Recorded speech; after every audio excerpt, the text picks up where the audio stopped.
Welcome everybody to the X Factor podcast. Today, you already know what it is. It's Monday Night Raw review / G1 climax, day 1 and day 2 review. I have not watched day 3 yet. Day 3 I'll get later. I'll probably have that posted tomorrow. Whatever, because I'm not going to sit there at 1 o'clock in the morning and watch wrestling when I've already watched, So, I'm going to talk about the G1 climax first. We're going to get right into it here. Hot takes, any opinions of yours, comment down below, or in Twitter, XFactorMG5654, which will be in the down below. Make sure to always check that because I always got stuff going down on the bottom of the description of the videos. Just letting everyone know, I always have something there for everyone to, just to get the fan base involved in what I'm doing. I will say that now, I'll say it in the middle of the video, and I'll say it at the end of the video. So, I'm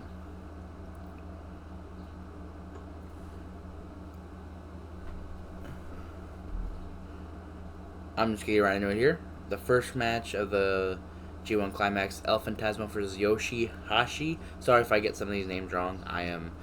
This is the first year of me watching New Japan, so a lot of these guys I don't know their full names. El Fantasma versus Yoshihashi, I thought it was a good match. I feel like the build-up, slowly getting up to their spots, was amazing. I feel El Fantasma is he looks like fucking Logan Paul, so it's kind of hard not to sit there and say, oh, Logan Paul's doing a move when it's El Fantasma. The match I thought was good. Yoshihashi, I feel like he had a good little run in there at times. The match, I gave it a 3.5 star. Nothing really much I can improve from. I feel like the time they got, it was good. So, Chase Owens versus Gabe Kidd, I gave that a 3.25. The match I thought was alright. It wasn't as good as El Fantasma's match. It started off with them two battling out in the fans. I think they're both part of Bullet Club. I think that's what Kevin Kelly was saying in the commentary or whatever. So that's a little interesting note to see, Bullet Club members going at it like that. The match I thought was good.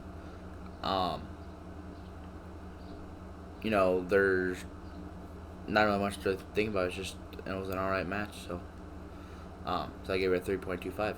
Kenta versus Tagaloa. Tagaloa, they said that he was injured and he's now back. That match was amazing. Oh my god, I love that match. I thought Kenta had him at times, but then Tagaloa, boom, he came in, and the match I thought was good. The chair spot to the knee where Kenta got him, I thought was good. The match, I feel, was probably one of the best matches of the first night of the G1. I gave it a 4 because of how it went down. But, overall I thought the whole thing was perfect. The one thing I will say about New Japan that I like is what they're doing is that they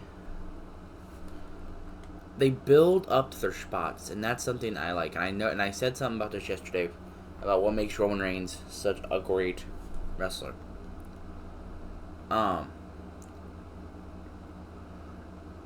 The thing is with Roman Reigns matches, it's always a slow start. New Japan matches are always a slow start, and then once you get to that spot, the climax of the match, boom, you're getting every spot in and out. It doesn't matter when, where, how.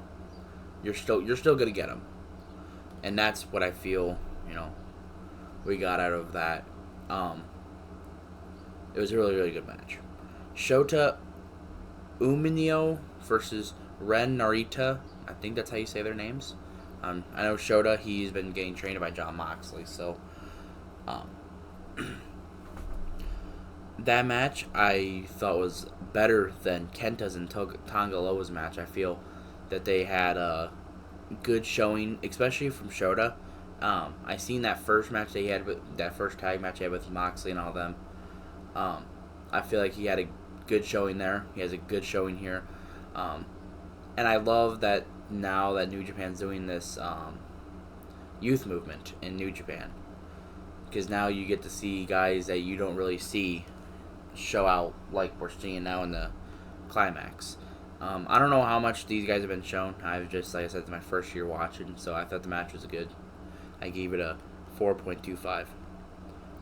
Okada versus the Great Okan. That match was a banger.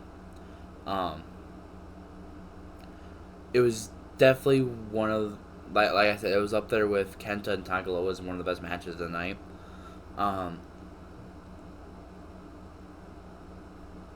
Okada, you already know Okada, one of the greatest New Japan wrestlers of all time. And Great Okan, I did not know who the Great Okan was. I've heard of him, I just did not know what he was, what he was like. And I watched the match, and that match was perfect. Like the first start of the match, it was like the Great Okan almost had Okada like tapped out, and I was like, whoa, whoa, whoa, you gotta like calm down, man. And then it started getting up to the, like I said, the climax of the match, and then boom, they just went all out after that. The Great Okan, I feel like he's really great. He is the Great Okan. I think that's how you say it. Any New Japan fans, I'm just saying, just let me know if I'm saying something wrong or something that I should keep an eye to. You know what I mean? So, Yoto Tashui versus Kaito Kajimuya. It was right after the Great Okada's match. I thought it was an alright match. Nothing special. I gave it a 3.75. I thought it was a good match. It was one of the underrated. The first night for the G1 was really good. I gotta say that. It was really, really good. But the match was just alright. And before the main event, Tashi, or it was Will Ospreay versus Tashi. Don't know how you say his name. My bad. That match was amazing. Absolutely amazing. Will Ospreay, one of the best out right now. I think they almost went to a draw. And the one thing I like about these matches, when they get close to the draw, they just start going at it, and it's freaking amazing. Amazing stuff at what they do. Like I said, I'm just like one of those new time viewers. I'm just seeing what they, what they can do. But the matches, I thought they were good. And I gave that a 4.5. Hikaru versus Sanada. The main event for night one. That match, I thought Sanada had that one gone. I thought Hikaru was gonna get that.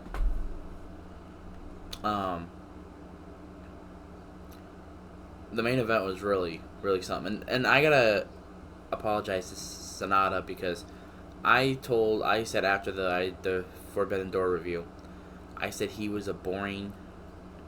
He was really boring. Now watching this, it wasn't as boring as what I thought.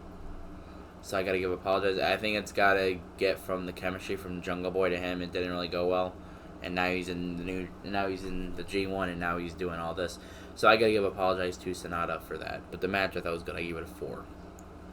The start of night 2, Tomohiro Ishii versus David Finlay, the leader of Bullet Club, which people are saying this is not the good Bullet Club, so that's something. Tomohiro Ishii, if you all know him from AEW, he is a hard-hitting, pit bull, walk-in looking person. If there's a human pit bull, it'd be him. And then David Finlay, the son of Finlay. So I think that's all you really got to get from there. The match was good. The match was really good. And Tomohiro Ishii, he's one of those guys that you're gonna. And the thing is with that match, it made it look like they're actually like really shooting, hitting at each other. Like they looked like they were brutal to each other. And I think that's one of the things I like about New Japan is that they look brutal every time they get in. It is just perfect every time. And there were so many false finishes. It made it look like, oh no, David Finlay has it. Oh no, Tomohiro Ishii has it. The match was amazing. That was a good start to the night 2 of the G1. but I gave it a 4.5. I thought it was a really, really good match. So, Turo Yuyu versus Hiroki Goto was the second match of the card. Probably the worst match of the first 2 nights of the G1. Was not a fan of it. It was... I don't know who that fucking mascot thing is that was with him, but it was, in my opinion, stupid. And I'm not, I'm not gonna be one of those guys that's, well, I thought all this was supposed to be good. You're gonna have your stupid stuff, you're gonna have your good stuff, you're gonna have your bad stuff in wrestling, especially in New Japan. But that was just one of those things. The match wasn't that great. But I wasn't really that much interested in the match. Like 5 minutes in, I was like, can this match already end? Was not a fan of it. I gave it a 2.75. Like I said, was not a fan at all of the match. Mikey Nichols versus Aaron Harane, or Henry Harane, I think.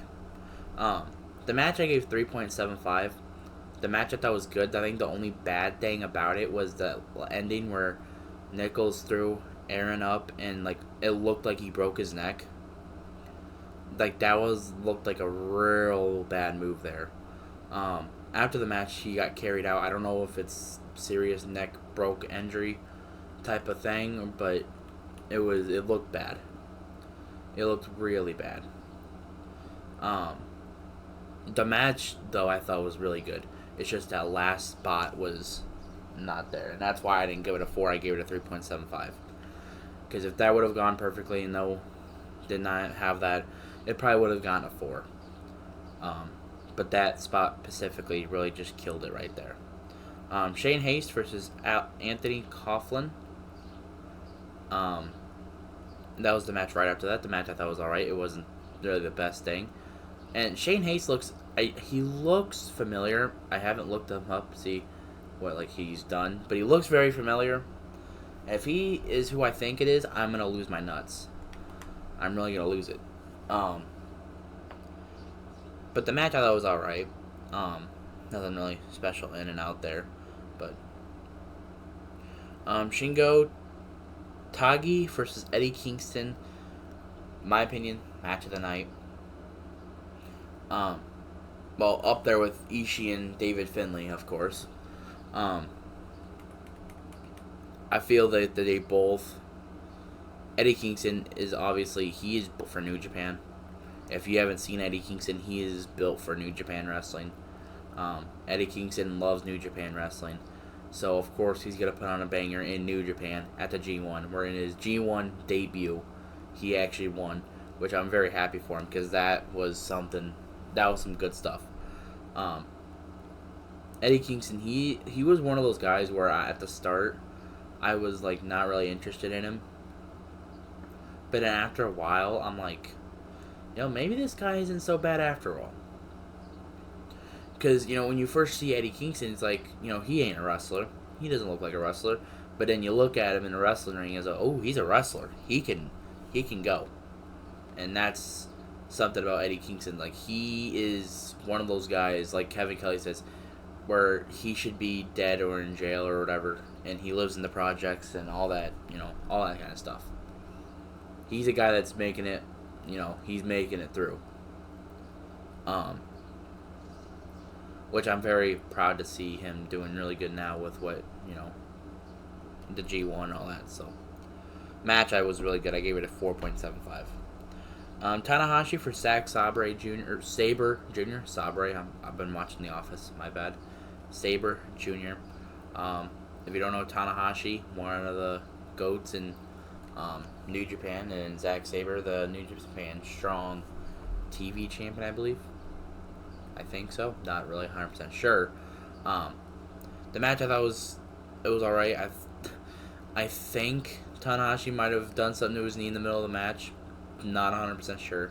If that's the case, then Tanahashi, I think it's time to hang it up, because his knees have pretty much comes off the bone every time he has a match. It seems like the last couple matches I've seen him have, it's like his knees have been blown out already after 5 minutes.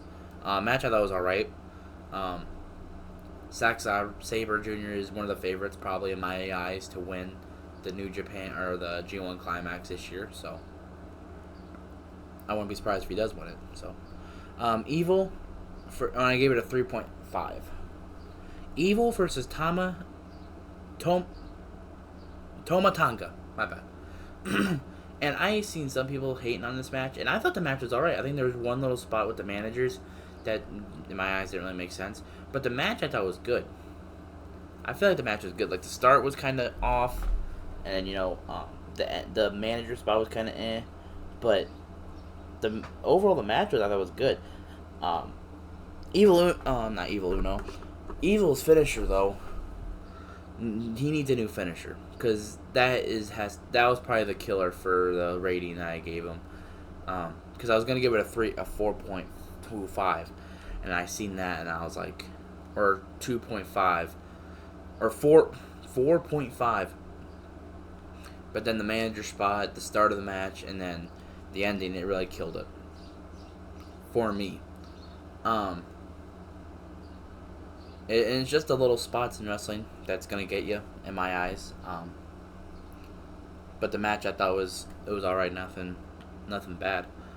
NATO versus Jeff Cobb, the main event for night 2. That match was really good. Jeff Cobb, he is something special, man. He's a peak athlete. And then NATO, we seen him a couple weeks ago at Forbidden Door. You already know he's a good wrestler. The main event I thought was good. Wasn't as good as some of the other matches I've seen that night, but it was an alright match. I gave it a 3.5. So, I'm gonna watch later on the other New Japan matches, and I'll just review them tomorrow or whatever. So, now we get to Monday Night Raw review because we have a lot to talk about. The first thing on the schedule, Gunther versus Riddle. Match was beautiful. The rematch from Money in the Bank, the match I thought was real good. I feel like the Gunther chops from that match might have been the loudest I have seen. It was just one of those like slap in the face loud chops, and it's like ooh. That's really what it felt like. The match I thought was good. Gunther won, and then after he got a real heel heat type of promo, and I thought it worked perfectly with Gunther. Gunther, the crowd's booing at him, and he goes and something about your sad lives and the greatest day of your sad lives, and like he was going with the crowd, which is perfect because Gunther, we haven't seen many Gunther promos, and something like that really knocked it up a notch for Gunther in my eyes for a main event spot down the future. And Riddle, of course, Riddle's just gonna be Riddle. But the start of the show, Cody Rhodes came out, his hometown. The whoa part might have been the loudest whoa I have heard since WrestleMania. And he's calling out Brock Lesnar. His family was out in the front row. One of the best storytellers in the business. Cody Rhodes, it shows the passion. That's what I like.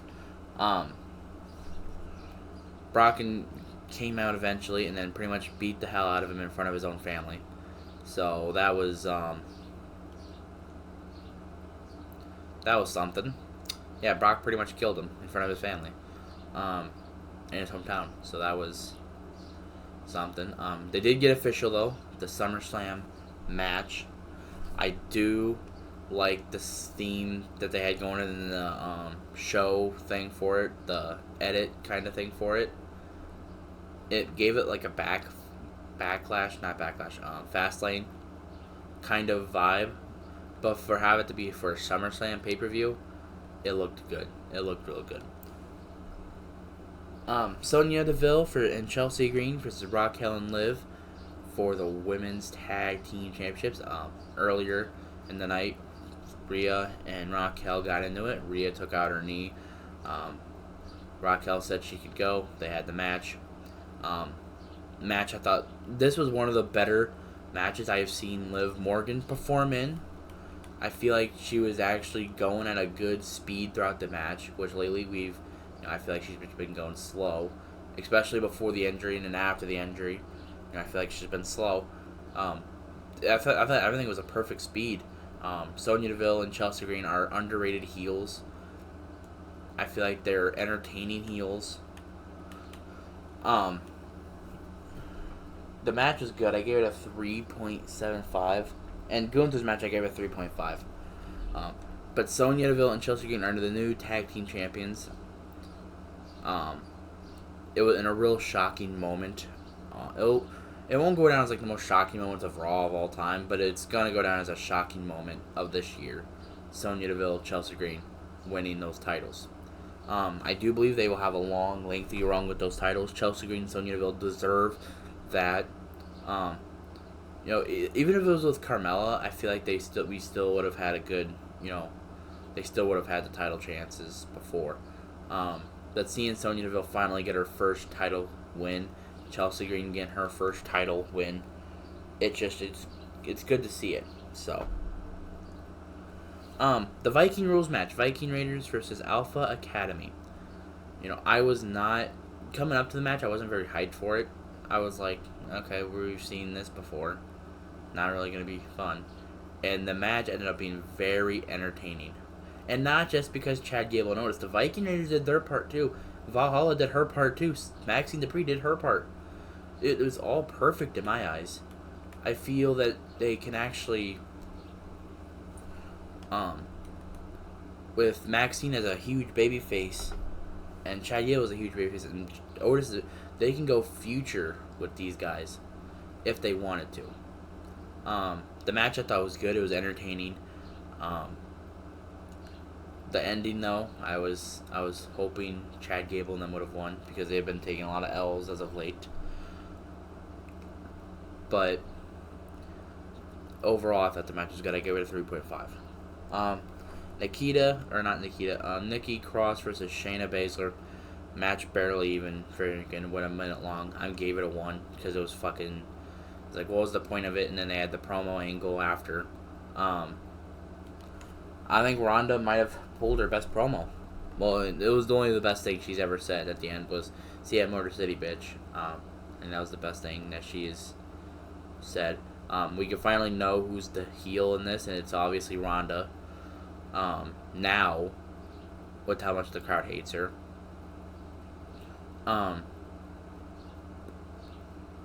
Shayna Baszler, though, I feel like her promo skills need to get worked on. Because when I listen to her, it's like cringe. When I watch Ronda, it's cringe. But Ronda's leaving, so don't really got to get on Ronda much because we know she's leaving. But that, I think that's finally got official. Shayna versus Ronda, I feel like it should be a fight pit because I think that's what we all need is a fight pit match between them two. That would be perfect. And then Cody Rhodes and Brock, I still think it should be a blow rope. But Shinsuke Nakamura versus Bronson Reed. That match was alright. Ciampa got in the middle of it, so Ciampa went after Bronson Reed with the win. Afterwards is what we got to talk about with Shinsuke, potentially a little of a intense spot where he took out Ciampa. He said he was tired of people getting in his business. And, and people are saying, hope it's not a heel turn. It's not pretty much a heel turn. I think it's going to be more of an intense Shinsuke Nakamura. And I feel like that's what we've needed for years with Shinsuke. And even if it was a heel turn, I don't think it would be that bad. But Shinsuke's so loved with the crowd, it's like, you can't really boo him. You know what I mean? So, and then Ciampa and Bronson Reed, I am all set for that feud. I am all set for that. I feel like that's... And when it comes to booking these, I'm not going to say mid-card guys, but they're not in the main event status, so they're mid-card status guys. They're getting booked good right now. Like Ricochet, he gets Logan Paul. That's going to be a banger matchup. Don't really need to have the match, but it's going to be a banger match. Same thing for Shinsuke and Bronson Reed. Well, Shinsuke's a main eventer, but Bronson Reed and Ciampa. Miz at this point, he's a mid-card guy. Dominic.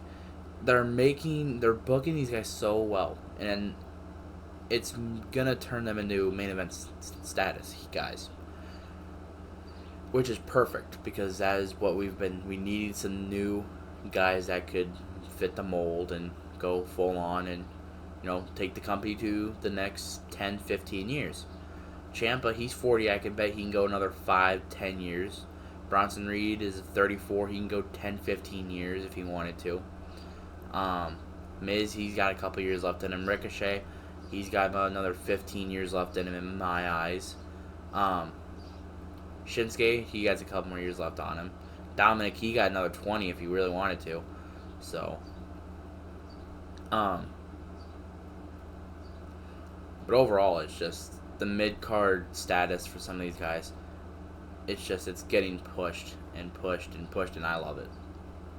I love what they're doing with them. But,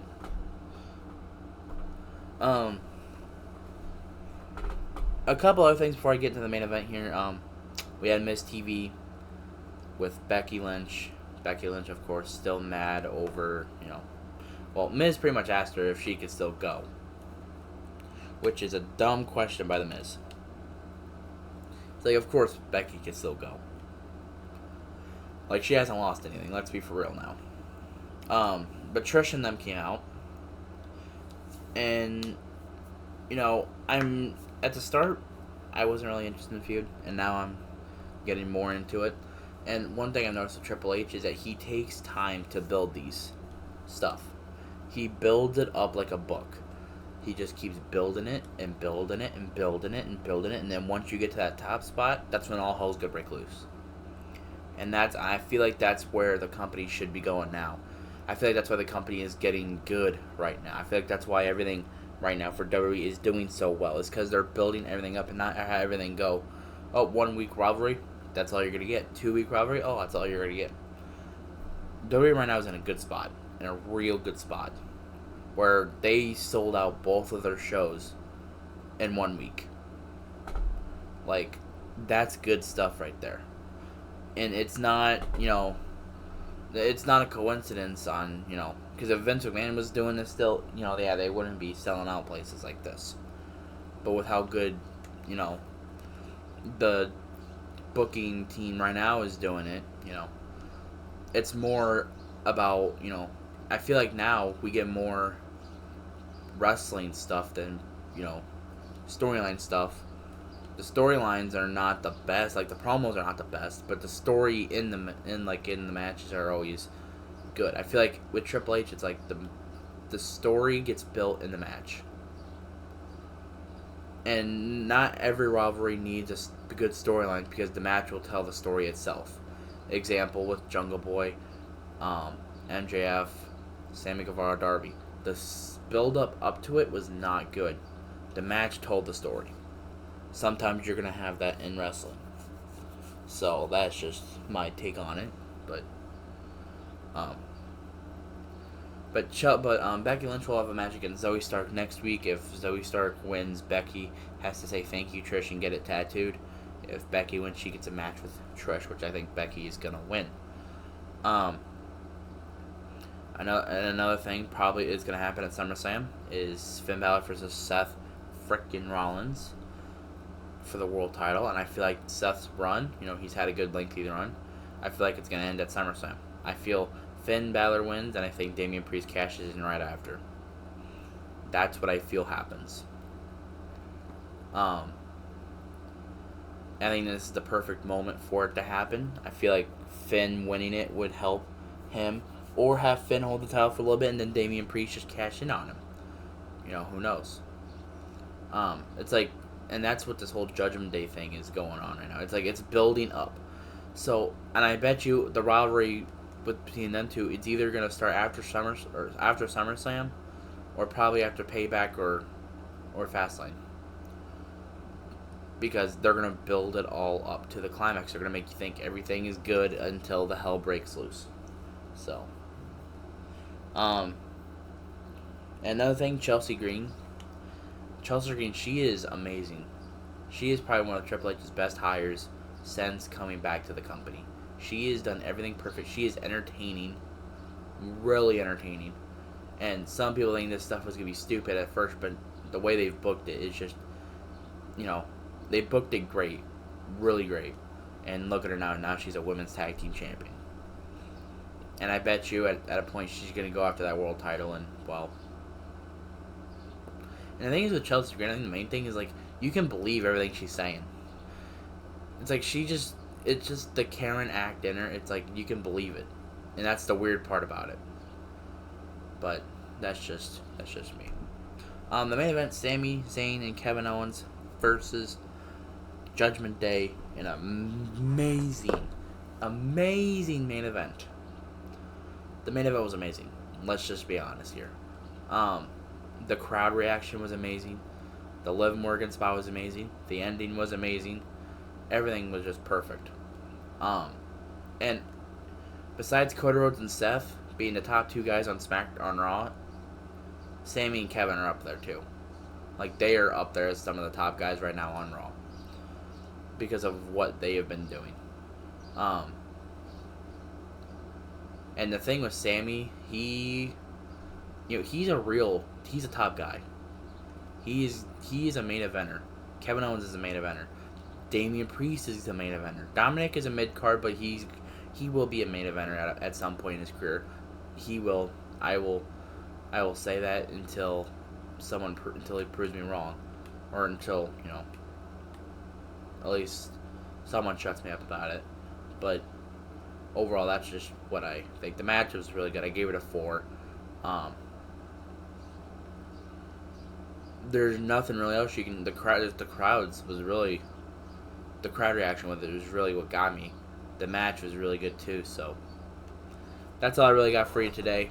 SummerSlam coming around the corner, gonna be great. NXT review tomorrow. G1 Climax Day 3 review tomorrow. And like I said, any hot takes, any opinions on anything, wrestling, football, comment down below, or X Factor NG5654. I will be getting into some of the Madden 24 stuff, like ratings and stuff, later on this week after we realize what is coming out, because I will be doing some more football stuff since football is coming around back on the corner. And I will be talking more about what team has a chance to win the Super Bowl this year. I already said earlier in a couple months ago that Miami was going to win it, but now that I feel like everything's changed, I feel like I have a different opinion on some things. But that's all I got for you today. And I'll also get some NASCAR talk in there because we're heading to the NASCAR playoffs just in a short amount of 6 weeks from now. We'll be heading into the playoffs. So y'all have a good day if you're a wrestling fan, or football fan, NASCAR fan. If you know a friend that likes some of those, tell them to hit the channel. Tell them to subscribe. Tell them banger episodes every day of the week, besides Saturday and Sunday. But y'all have a good day. Stay blessed.